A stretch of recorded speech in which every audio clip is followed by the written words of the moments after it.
21st, Skyhawk raid, Yes. Marvel aircraft. And you said that there was some confusion between what were hostile and what were combat air patrol. Yeah. Obviously, once we'd been attacked, bomb went through forward fuel tanks into the magazine, second bomb into the order room, three dropped in detonate.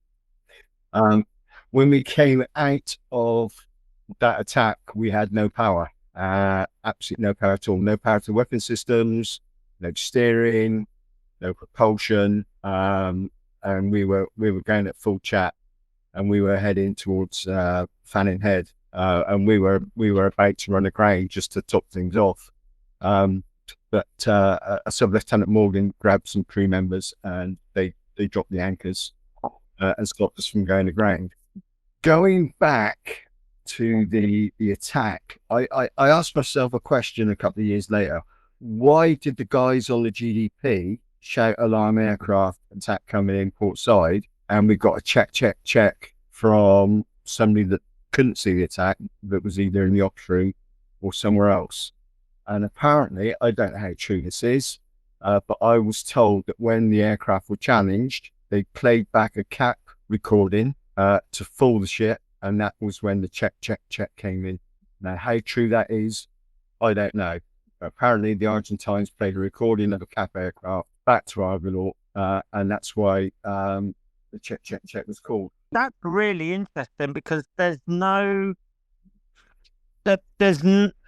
not seen anything official about that written down, and No. and Tim will be really interested in this because he's our former fighter controller, and he knows what the CAP was doing that day as well.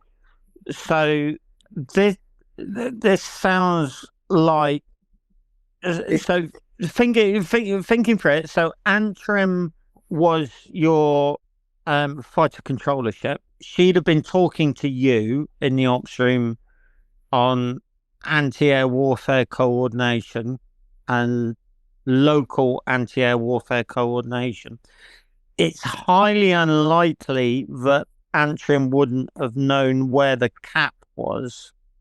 So this sounds like probably your ops room didn't or misinterpreted where the CAP was, because what happens is you got the MEZ and FEZ and crossover zone. I assume it was the same in 1982 as it was in 1990. So Argonaut would have had your missile engagement zone and your close range. The CAP would have had their fighter engagement zone.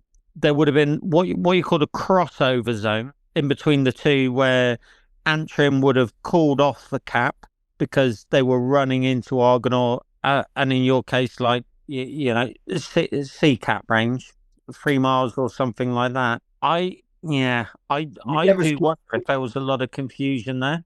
Yeah, we never saw any CAP. CAP were well out of our range, and we were told that you're not going to see any. You're not going to see any areas. They've been told to stay well away.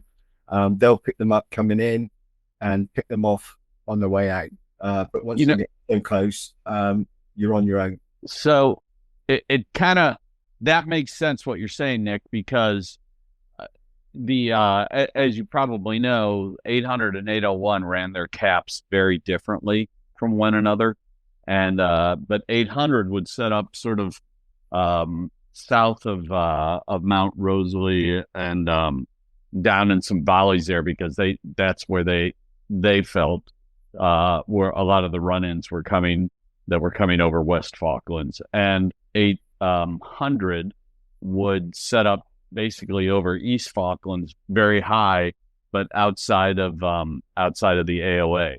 So, what you've just said matches up with sort of what the books say. Now, you were there. Yeah. Maybe the Learjets were able to do some sort of, if they were operating, they would have had the UHF line of sight to come up channel and still be outside of everybody's missile envelopes. I don't know. What do you think, Gunny? Yeah, I mean, that would make sense. This is completely, I've never seen anything about it. No, but I'm spitballing here, but this is, we're going to, who will sick on this? We'll sick Lat on this and see what he can find out. Yeah, that would be interesting, but I can't see Hard to imagine why that was called. I cannot see any other reason when on the GDP, the gunners could see the aircraft coming in and somebody called check, which stopped the everything. forward missile system engaging. Now, whether or not, if I'd swung all the way around, you're not going to take out 5 aircraft. No chance. The best, and I've thought about it over the years. What would you have done if you'd swung all the way around? What would be the best you could have done? The best you could have done was wing the missile off and run it up and down the line, left to right, and try and disrupt the attack. But you'd barely seconds to be able to do that anyway, even if, you know. But yeah, that always got to me why it wasn't engaged. Yeah, I mean, for us 99, that would mean let's try and translate SeaCat director to 909. So you slew ram, someone calls friendly cap. That would have to come from a fighter controller. Now, Argonaut didn't have a fighter controller because she was a Leander. Therefore, that call would have come from Antrim, who was the amphibious group anti-air warfare coordinator. So Antrim would have had to have called it over the net that the aircraft in that direction were friendly cap. That's how it would work. No one on Argonaut would have made that decision, and certainly because it didn't have tactical data link. Oh yeah, that's what I was going to ask. So no link. The Leanders didn't have that, correct? Didn't have to my knowledge, Argonaut didn't have even link 10, which was kind of standard. That was very much Type 42s and Harriers. So yeah, someone might have erroneously called on local anti-air warfare coordination friendly cap down that bearing, or a platform knowing our air defense procedure, which kind of this neatly sort of slides into my point that I'm consistently saying on social media. People don't understand that the Argentine the Argentine Navy had 2 Type 42 destroyers. One of them was UK built, and her ship's company were put through basic operational sea training at Portland under Flag Officer Sea Training. That means that they underwent a, albeit abbreviated, but training program during which they operated with Royal Navy ships. And if they did a Thursday war, they understood our air defense procedures. Is it beyond the realms of possibility that, having undergone that training, whatever Argentinian Type 42 destroyer went through that, her officers made notations down and understood how we operate combat air patrol and do air defense? For everyone jumping up and down on social media, shaking their fists, going, the French gave them, you know, X-set missiles. Hello, fully understood our air defense procedures. So what Nick's saying is, could there have been a jet up and inserted herself into our Orc and Lork? Fucking hell, yeah. Hey, yeah. I mean, it is not outside the realm of possibility, and I don't want to, go all black helicopter conspiracy here. But we already know they had Pathfinder aircraft up in the form of the Learjets. We already know the reason that they ran the Learjets is because they had a better comm suite and nav suite than the A4s and the Daggers did. And if they're hanging out as a rendezvous point, they know what the time on targets are going to be. This is something that, if somebody thought of it and they have the Type 42 experience, I mean, I'm not just going to categorically say there's no way. Not without. I mean, this is a puzzler. This is interesting stuff. I don't even know how much Royal Navy anti-air warfare coordination and Argonaut would have been on local anti-air warfare coordination. Was it even ciphered then? Through my headset, I was told, do not engage, friendly cap, and the C's were going off, the GPMGs were going off, the guys on the waist were firing the LMGs. Yeah. Wow. That's why we got absolutely hasted. Yeah. And if the forward bomb had gone in 6 feet aft, it would have gone into the magazine. And if the after bomb had hit the boiler, according to the stokers, it would have blown the ship into, and I wouldn't be here now. So those are the fine margins of, And if the ship is traveling 20 knots, yeah, and you're talking, what did you say, 10 feet difference for those two hits? The difference between the bomb going in the forward fuel tanks as opposed to going into the forward magazine was 6 feet. You've got those jets flying in at 500 odd knots. It's just, and they knew exactly where to put those bombs. Yeah. That's 100th of a second difference in the release time, or less than 1/10 of a second for the ship to travel 6 feet, down course. I mean, it is a 1/10 of a second difference between everything that, disaster and what did happen, which obviously wasn't good, but could have been so much worse. And here's an interesting thing, and you've just reinforced this by everything you've been saying about how complicated the air defense situation was. We're fortunate that the Argentinian pilots felt like they needed to stay down at 50 feet in order to survive, because the naval pilots, that's like the ones that attacked Ardent, would pop to 300 feet for the weapons release and then come back down, and popping to 300 feet wasn't going to change anything as far as getting shot down or getting radar lock, or, just because of the amount of clutter surrounding the sound and San Carlos water. And we're lucky that the Argentinians didn't figure that out. Yeah, and I think one of the other things is you see the usual suspects screech that, wow, if the Royal Navy had phalanx, things would have been absolutely different. No, I don't think in a lot of cases it would have been. So, for a start, having been on a Type 42 and done air defense in the Norwegian fjords, Sea Dart was out the window, right? You're not going to use that because we were being raided by RAF Buccaneers, USAF F-15s, the full kit and caboodle, and they would come down the field. You got no chance of using Sea Dart, so you were down the gun. Phalanx is fantastic if you're in an anchorage, as long as you're on your own. But as Nick will say, well, if you're in an anchorage and you've got a phalanx and it's firing, you're going to have to sector that weapon because it can't be following aircraft when other ships are present. 1991, I was on the upper deck and I saw the results of a US Navy frigate with a phalanx in auto, and she managed to put rounds into an American battleship. So I think that the whole thing about, the Royal Navy was behind the times with phalanx close-in weapon systems. Absolutely it was. But I don't think in 1982 in San Carlos, phalanx would have been any better because it didn't have CCTV back then. It didn't have what we used to call a local control position, an LCP, where it could be fired locally on CCTV. So it would have been purely radar guided.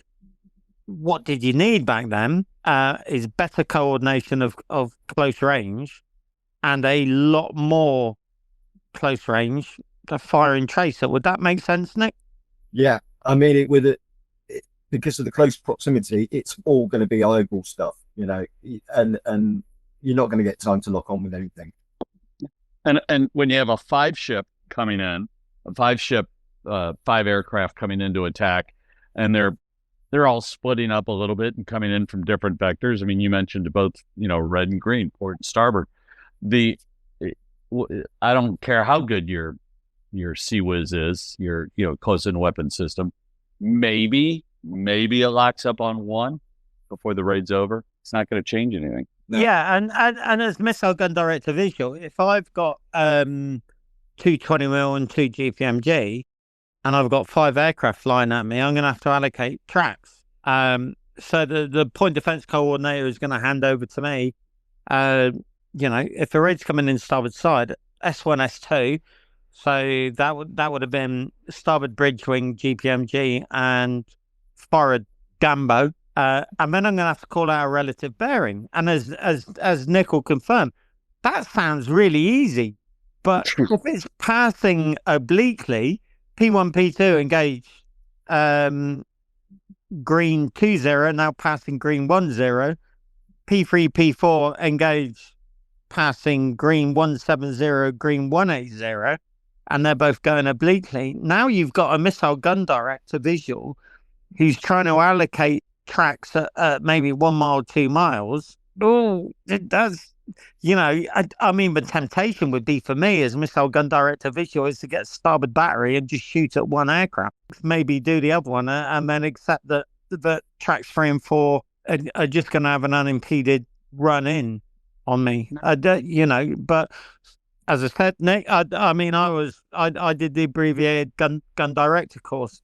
Does that make sense? The difficulties of sort of sorting visual contacts and then allocating them to battery? Yeah.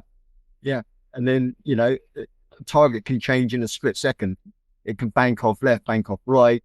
And then you're looking for the next one. And that, what I'm always believing is the aircraft on the starboard side, which I was getting ready to engage, was just drawing my attention. And then as soon as the other 5 Skyhawks got within striking distance, it peeled off straight away. It was gone, over the hill, gone. That was a distraction, pure and simple. Well, and whether it was planned or just happened. Yeah. I mean, it worked, right? It worked. Yeah.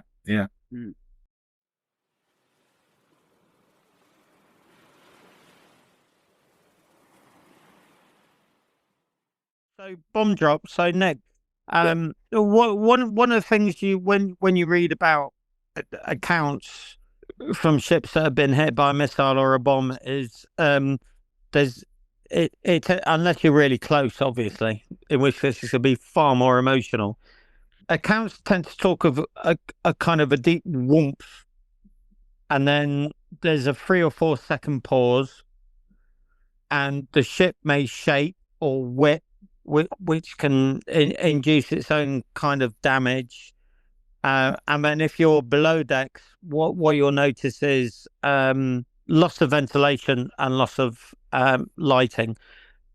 Yeah, it's hard to explain to people how disconcerting that is on a warship, because for us, ventilation and lighting are a continuous part of our lives, aren't they, on board? So it's 24/7. You go to bed, you got ventilation, force event, below roar of air conditioning. You've got lighting. When a ship is hit and you lose all of that, certainly, I don't know about you, but I found, if there was a main machinery space fire or something like that, even the vent switching off, you would wake up, because it's something so background here. And when it's not there, when you lose that vent, you're kind of swinging out your pit already. So can you just talk us through what happened? You've got the Skyhawks have come in, and 2 bombs have come in fore and aft. Right. So as I said briefly before, the ship's now out of control, no power, no steering, heading towards Fanning Head. The ship is on fire. Apparently as well, when the after bomb went in, the chefs in the galley were all knocked off their feet, apparently, bowled over. So yeah, there's no power to weapon systems. We can still hear the aircraft, but we can't see them through the smoke. The forward damage control party, they're underway fighting the fire. The SeaCat, the SeaCat hoist from the magazine to the upper deck, which exits just behind the exocets. Even though the clips were on the door was partly blown off. Smoke was pouring out of the magazine. A guy called Tonks put a hose down the burst open door, trying to help put the fire out as well with a hose. Very brave that. We weren't sure if there wasn't a missile in the hoist anyway. But yeah, the most frightening bit was not having any power, and we're still under attack. We can hear the aircraft. The director's dead. So are the 4060s. They're dead. I jump out the director. I take my heat suit off. Just trying to get my bearings. Can't see anything, but all you can hear is the jets around you, other ships fighting the jets. don't know where the next raid's coming from because you can't see it. And even if we could see it, we couldn't find it because we had no power. Eventually, I'm going to say eventually, I don't know how many minutes it was, but it was quite a long time. The check fire bell rang in the director. So I knew that had power back on. So I jumped back inside, shut the door, and away we went. All the time, the ship was on fire. And some of the stokers I spoke to over the years, for damage control party, they went down the gunner's mess, which was directly above the diesel tanks. Apparently, as the bomb came through, the diesel tank deflected into the magazine, set off missiles and ammunition, started a fire. The influx of diesel fuel put the fire out, and then it reignited. And the guys that were fighting the fire in the gunner's mess couldn't understand why they were walking uphill, because the deck had buckled and sprung up, probably came up about 4 feet. So they were walking uphill trying to fight a fire. Yeah, pretty I mean, I've got a list of, if you're happy, just to read a list of the damage. So the first bomb entered SeaCat deep magazine. Yeah.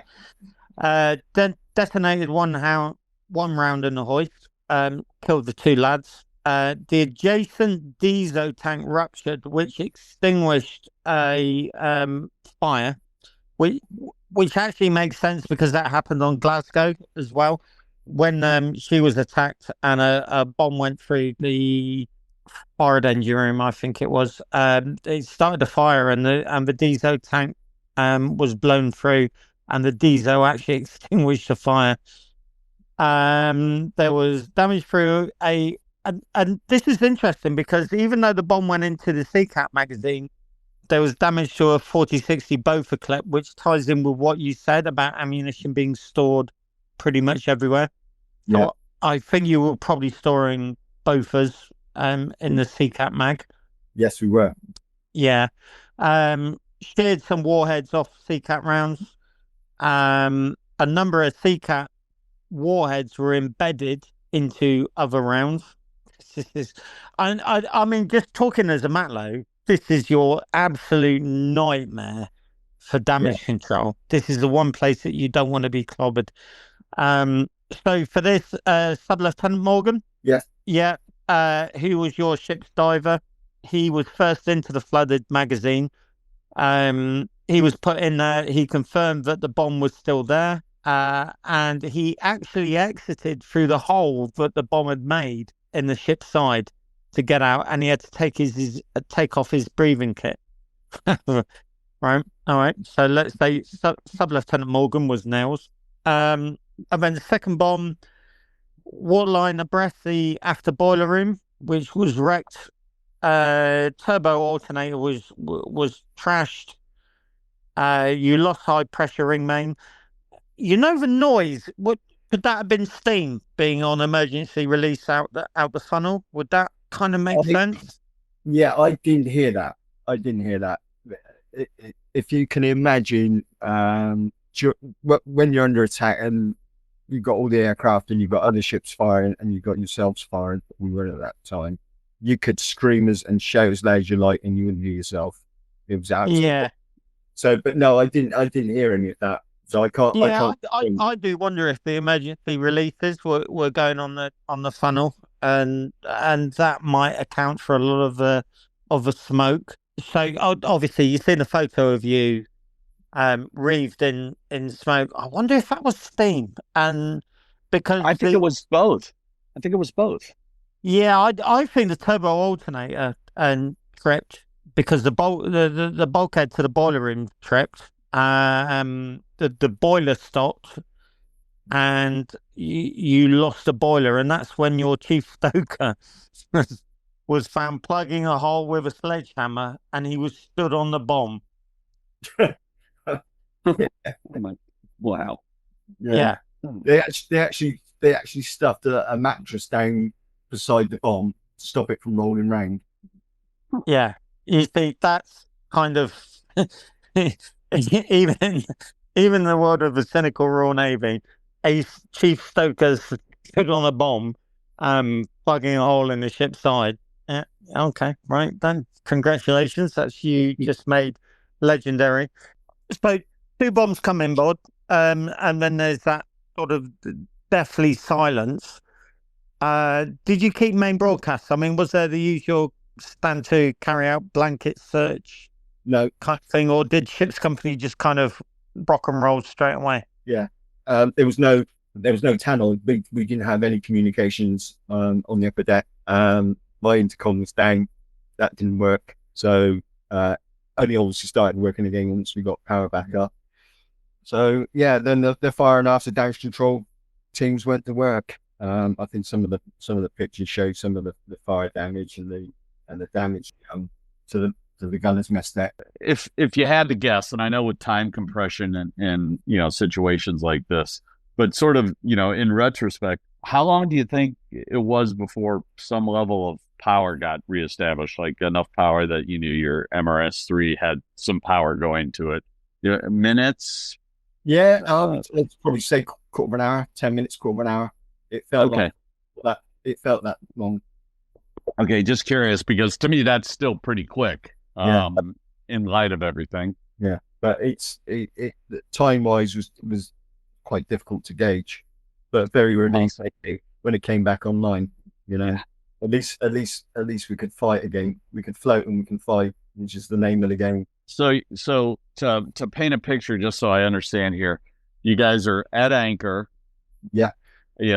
However many yards off of Fanning Head, probably less than a mile, and smoking, burning, partial ship's power, firefighting's starting to happen, and we're 15 minutes into this. Take us forward as to what you remember. And then obviously the raids are coming in. HMS Plymouth basically protected us for the rest of the daylight hours. She sailed up and down, engaging the Argentine aircraft with the 4.5s. They were just dying to pick us off like they did with the Ardent. They wanted to finish us off, but HMS Plymouth wasn't going to let them. We still had our weapon systems up and running, but she did a good job for us. And I think that's one of the overriding lessons for me. I don't know about you, Nick, but the ability of Leanders and Type 12s to absorb punishment. Yeah. That doesn't apply to Ardent, obviously, because the amount of damage that she took, which we cover in episode 3 or 4, I mean, that was astonishing. Yeah. But I think it's a tribute to ship's company, the Argonaut, that the skipper could signal, I can float and fight. Yeah, and we could. But it was a great crew, and Captain Lehman, was very gracious and said he had a brilliant crew, which he did. And he was better equipped in terms of close range. I mean, 3 SeaCat launchers and 2 40-60 Bofors. Yeah. I'd have rather that than been on the Crazy Y or on the Plymouth. Yeah, we were the only Leander. We were the only Leander there. So, but yeah, it took a lot of punishment. Buckled the hull, the explosions, the bombs that dropped short. Yeah, buckled the hull. Cernil's out, obviously, straight away after that attack as well. But the whole ship's company, they on the Argonaut, they were brilliant. Damage control, stokers, firefighters, yeah, everybody pulled together. And then of course we had the rest of the day fighting off the attacks until dusk. So you maintain positive control of SeaCat, yeah? Yeah, throughout. So once that was back online, we were back in business. Same with the after SeaCat director and ped sites. So when the 2 bombs came inboard, you temporarily lost all power. Everything. Yeah. And then it was a fairly quick process before the ops room. I don't know what Argonauts. I don't know if she was case or the combat system, but you got SeaCat and directors back fairly quickly. Yeah. And you got radar back as well, did you? Yeah. That's amazing. Just that, and again, a game of inches. Had those bombs been a little farther aft, I I'm trying to remember where in the diagram where that you sent us the ops room was, but it's more the center of the ship. It is. Yeah. So, and another thing is you have this incredibly intense morning, and you have another 6 hours till sunset, 5 hours till sunset, and the attacks continued. Yeah, I mean, the third wave came in, 20 minutes before official sunset. I mean, this went on for hours. Yeah, yeah. And of course, you don't know if the next raid's your last one. Mm-hmm. So, it was a tough day for everyone.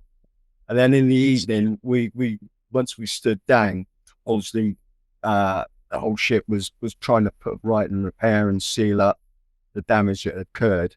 But the gunners mess was written off, and the mess next door, which is the radio plotters and RPs, their mess was written off as well.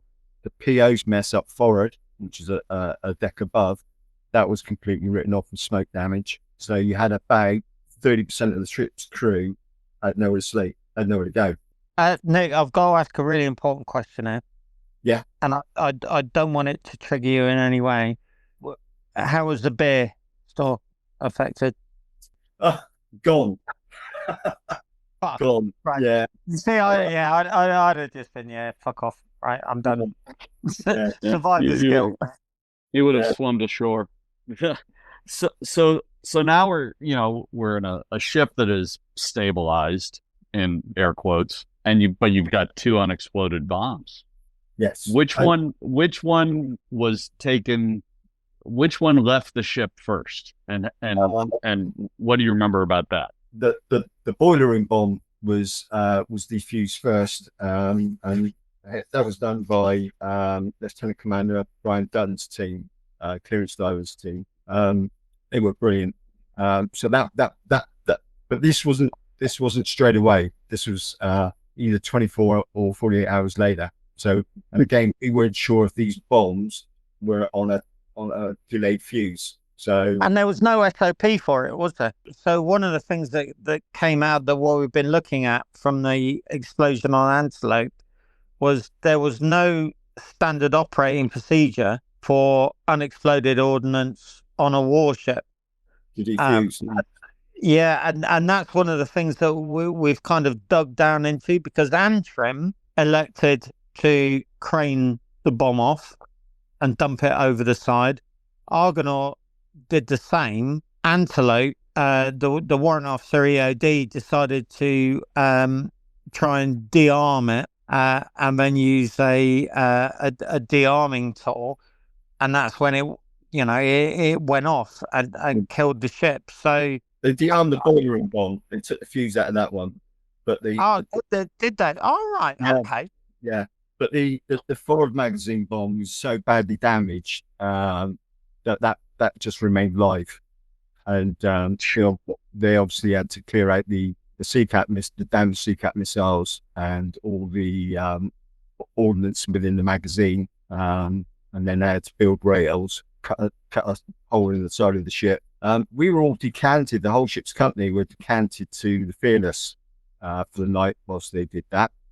And they asked for volunteers to stay behind and help remove that bomb. But most of us went to Fearless. We actually got a shower. We had no water for showering on the Argonaut, none at all. What water we had was just for drinking. So can I be a bit controversial in that? Yes, certainly. So when Antelope, when they did the when they tried to disarm the bomb that was on Antelope, the ship's company mustered on the flight deck, and one of the problems was when the bomb went off, the forward and aft fire repair party posts weren't manned. HQ1 wasn't manned, and that really hindered any damage control efforts, and she was pretty much lost from that. Would you, in hindsight, or disarming the bomb, would you say probably we should have stayed on board because we could have coped with it because we would have swept up the ship's company? Or would you say, yeah, Kit Lehman was right, get everyone off, and then we'll just see what happens, because if £1,000 goes off, we're probably going to lose the ship anyway. What would be your gut feeling? I think, following on from the Antelope, I think Captain Lehman just said it's just safer to get everybody off, because the 1,000-pounder in the forward magazine, it would have taken the front of the ship off, and that would have been it, So it's hindsight is it's a wonderful thing, and I kind of get the arguments both ways. And I'm not I like to use Admiralty BOI's Board of Inquiries for guidance, but sometimes I think they're a little bit let's just say London based. Yeah. Yeah. Going back to the Antelope, when that went up, we were all below decks and we were having beer in the senior mess, and obviously it was dark, it was at night, and there was one hell of an explosion, and the Argonaut shook, and we thought we were under attack, and we all legged it up onto the flight deck, and then we were watching everybody sort of like getting off the front of the Antelope, and as the Antelope was exploding, the Argonaut had to be moved because the debris was landing on the ship, and we put scramble nets down. We dropped all the nets on the flight deck, put a seatbelt in the water, and we were just pulling Antelope crew out as and when we could. Yeah, that makes sense. I think it's very easy to be judgmental about evacuating a ship, and what you've said makes me think twice about the skipper's decision on Antelope to, maybe move everyone up to the flight deck. But on the flip side of it, as you and I know, if a ship's on fire and you haven't got HQ1 and you haven't got forward and aft fire repair party posts, you might as well stick an orange suit on, don't you? And they already had their orange suits on.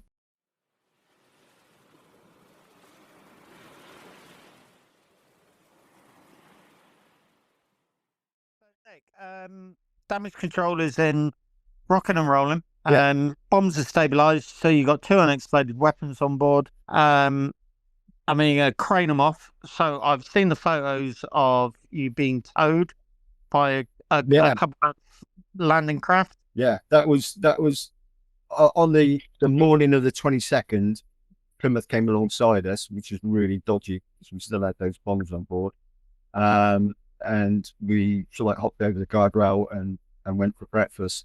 But what we didn't have any steam power to the capstans, so we couldn't raise our anchors. Mm-hmm. So we rounded up with as many dabbers, as many sailors as we could, and we pulled both anchors up by hand and lock and tackle. And whoa, hold on! That took hours, but we had to do it before daylight. We couldn't stay where we were. Mate, how the fuck did you do that? By caps manually? Yeah. Block and tackle, about 2 foot at a time. Stop, readjust the block and tackle, pull them in. Hard work. And how many guys per anchor?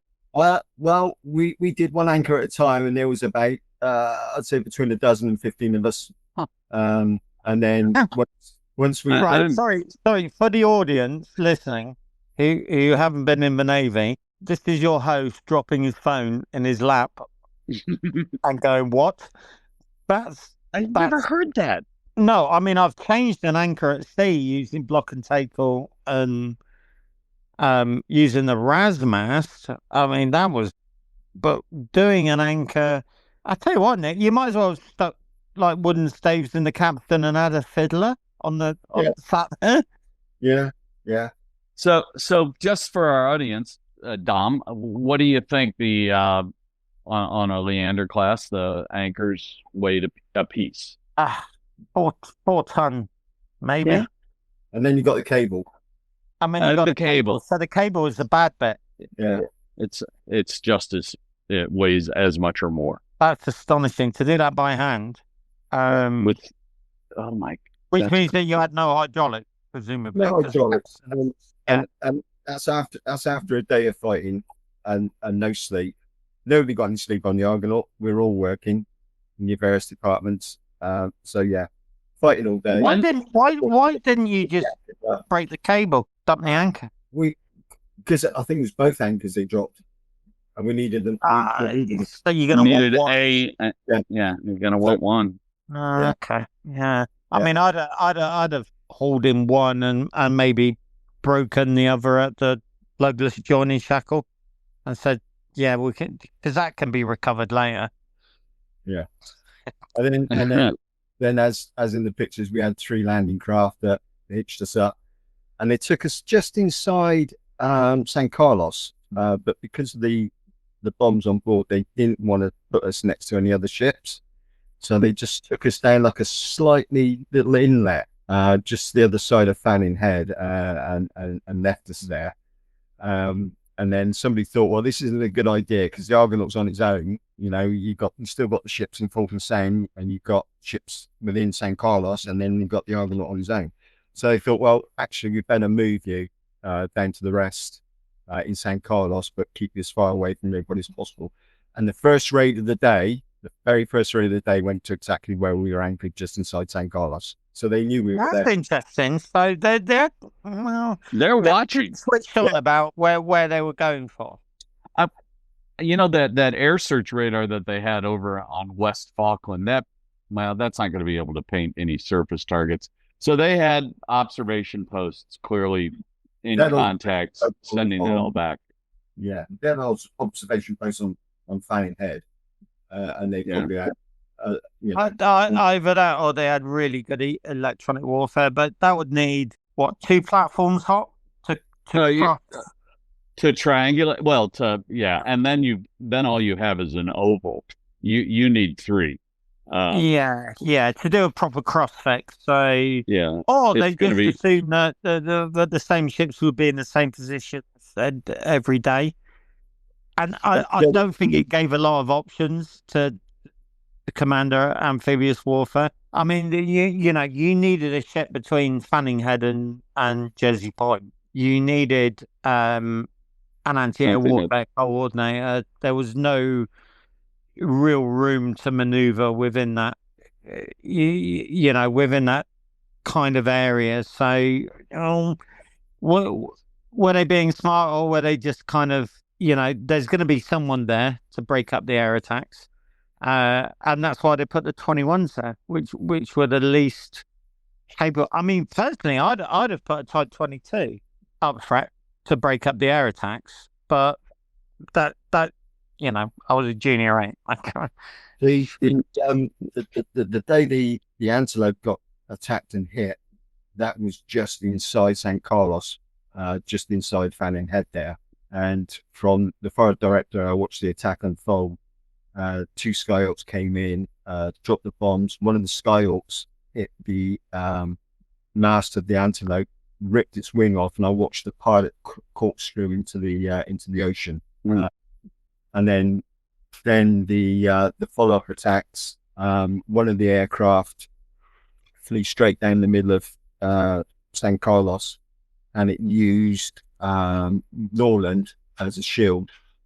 And it kept hiding behind Norland, and a little peek at us, ducking back behind the Norland. So I fired a missile off, and he poked his head out from behind the Norland, decided he didn't like what he saw, and then he banked right across behind Norland. Now I couldn't drag the missile across Norland, waiting for him to come out the other side. It's too dangerous. So I ditched the missile, and it hit pretty close to Norland. It caused a hell of a bomb splash, a hell of a splash. And I was told that some of the shrapnel actually hit the ship, and they weren't very happy. Yeah, I mean that's another thing that we've tried to tackle in the gun sight review is it's all very well having loads of close range, isn't it? But if you're in a, let's say, constricted anchorage or something like that, you need to start thinking about training and elevation restrictions. So in World War II, you would see 20mm guns with the old steel bars around them to stop you firing into superstructure. Imagine firing continuously in a restricted anchorage, and you've got 6 or 7 ships there. You're going to be check fire, and then continuously tracking a target, and then re-engaging, and then check fire. And as you say, Hop, it's a miracle you've got people ashore as well on both sides of, the inlet. GPMGs firing happily. You got troops there as well, dug in. So yeah, wherever you put up, it's going to come down somewhere. Yeah, and as I say, 1991, and we had a friendly fire thing where a US frigate fired into a US battleship. And it was all constricted waters. It was a very difficult operating environment. But it wasn't 1982 San Carlos waters. I've only ever done one exercise that simulated that, as we said, which was Teamwork 92, where we're in the Norwegian fjords. Drama for air defense, that was. And Gunny, I did one of those wakanoli, we used to call it, exercises up in the fjords with an actual, aircraft carrier, can't remember which one right now, operating inside of there, launching and recovering. And it was terrifying, especially at night. And, I can't imagine actual shooting going on inside something that would have been quite a bit smaller. I mean, San Carlos water compared to some of those fjords is, it's not even 10% as large. Those things were huge. It's an amazing story. Nick, when was the next time you got to sleep or eat anything after the attack? That would have been the 22nd. Food was normally something like a hot pot that would come around up the deck, and it'd scoop it into your big plastic blue mug. That was pretty much it for food. If you're lucky, you got a bit with it. Action snacks. I didn't see any. Oh, you're kidding me, really? No, I didn't see any. The thing is, when you're in the dark, you're shut away. So, and then sleeping. Well, we had nowhere to sleep. So what they did, they cleared out the senior eights dining room, moved all the tables out, and some of us kicked in there, and they cleared out part of the wardroom, and some people kicked in there, and then so that's where we got hit down. There's no mattresses or anything. You just slept on the floor with a blanket. Wow, that's how it was for the rest of the campaign. After all of that, the bombs were craned overboard. Yep. Yeah. What happened after that? So did you carry on operational tasking, or were you kind of moved east to the TZ to look after shipping, or did you stay on station? We stayed in San Carlos for a while, and then we were basically ordered to go home. So we could only make 10 knots. That's all we could make. And then we had to transit east, so we will not come under air attack, because we would be on our own. Once we left the TZ, we were on our own. And there was a report that they were using a Hercules, a long range one, and dropping bombs at the back. And we were warned that could or may happen, and we did actually get a warning that something like that was coming our way. Thankfully, it didn't. So once we got far enough east, we then tracked north and started heading home. But 10 knots isn't very fast, max. Wow, for Plymouth ship, it's pretty much normal. Always going to get the shot in. Kind of circling back around to what was the air alert status? That, I mean, were you guys just red constantly, or how were they managing that? Before the bomb strike on the 21st. It was action stations all day. Air raid warning was usually always yellow. Okay. And then obviously when they picked the raids coming in from Argentina, then they went to red. And obviously after the raids, we dropped back to yellow. As far as I can remember, it never went to white. We were always ready in the standby. And kind of tell people what standby for an MRS-3, missile director what does that entail for you? I mean, just give us a quick thumbnail as to, what you could or couldn't do during being in yellow. In yellow, it was just basically a state of readiness, really. There was no actual air attack imminent or happening. So it's just a state of readiness. And then obviously every woman make, you know what that is. It's come in and, stand by and ready. Okay. Another one of my comeback tos. I read an account that said the ship was launching a helo during the Dagger attack in the morning. Is that factually accurate, or was that not really happening? I don't know about that. Obviously, being forward, I can see the flight deck. Sure, we did have a helo take the casualties off from the first strike. So that may be where the helo was being intercepted or was in the middle of an air raid. Okay, yeah, that's what they indicated. It was taking casualties off from the Cripper raid in the first thing in the morning.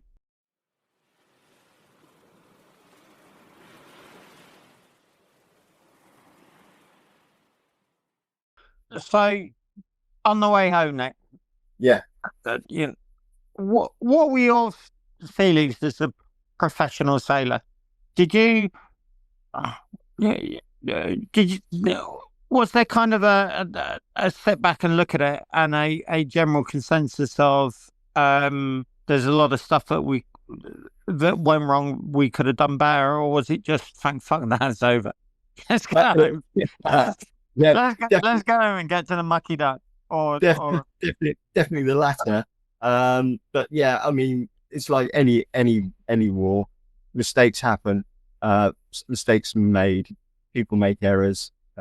You've got to live with them. Unfortunately, things we could have done better.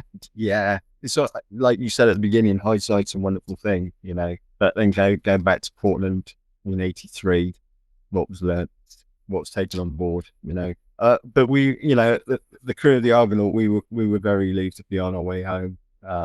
We eventually got to Ascension Island, and a lot of us were flown home, taken off the ship, just to basically relieve pressure on the ship and the living conditions, Yeah, because you'd lost one Dabber's mess, Theo's mess. Yeah, and the RP's mess next door. Yeah, and on the way home, we were sort of like hotbedding, like some mariners do. Oh, that's amazing! I've done that.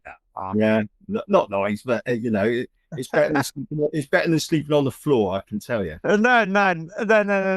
It depends, mate. If the guy opposite you is a fat Kelly gunner who sweats a lot and you're down the Gulf, I would rather sleep in the mess square.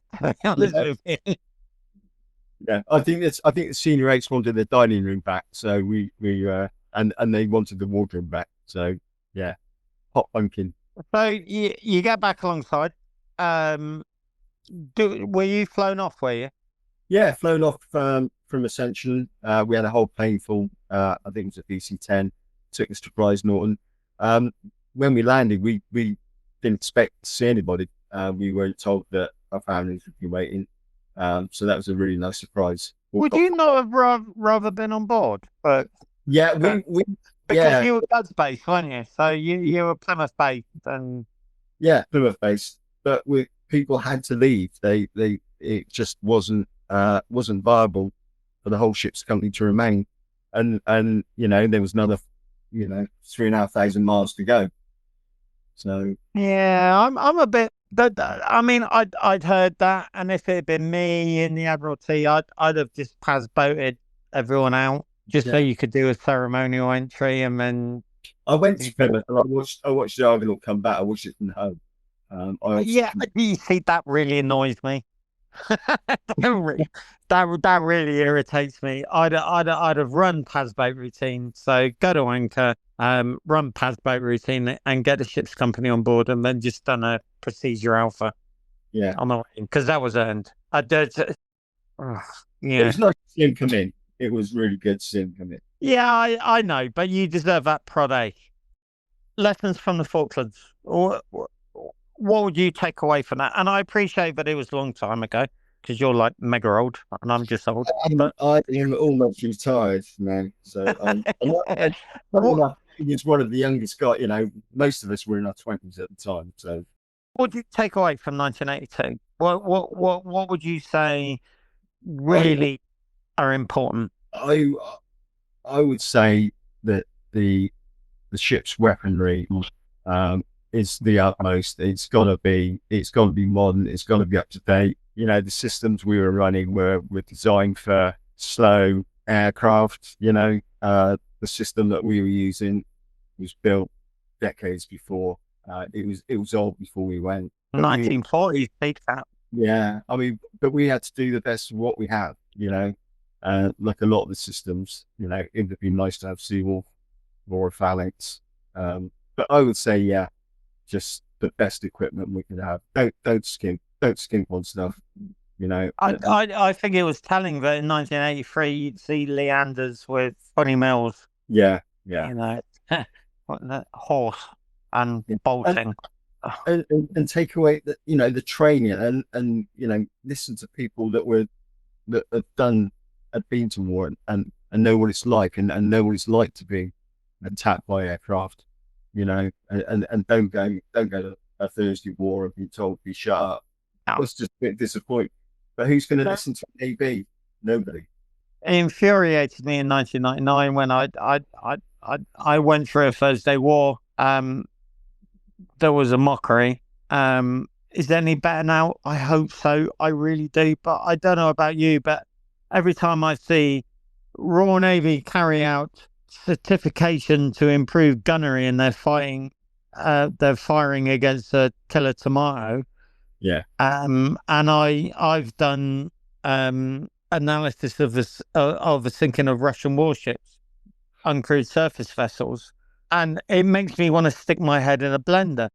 The Royal Navy still seems to think that shooting against a killer tomato is in any way proof that they can do a walk into a 6 USV strike, as was carried out on the Russian Ivanovets.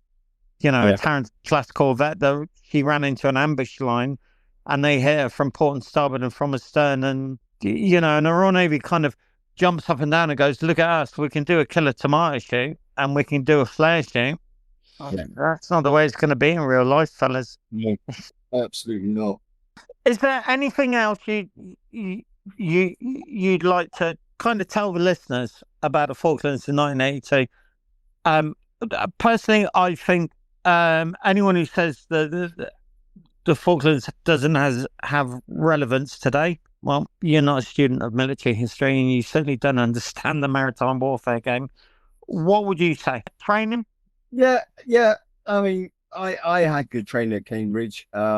Training's right up there. Training and equipment, that's gonna be it, isn't it? Ship's company morale. Yeah, I mean that sort of takes care of itself, doesn't it? You've got a good ship's company, a happy ship's company, you'll always do well. I mean, the Argonaut's crew, they gelled, they were brilliant.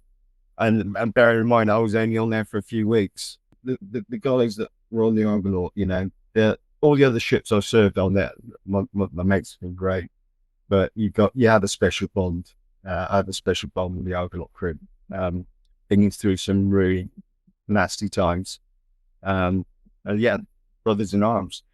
And throughout my very short military career, and I really hold that dear. And they'll always be my mates. Good crew. Proud to serve with them.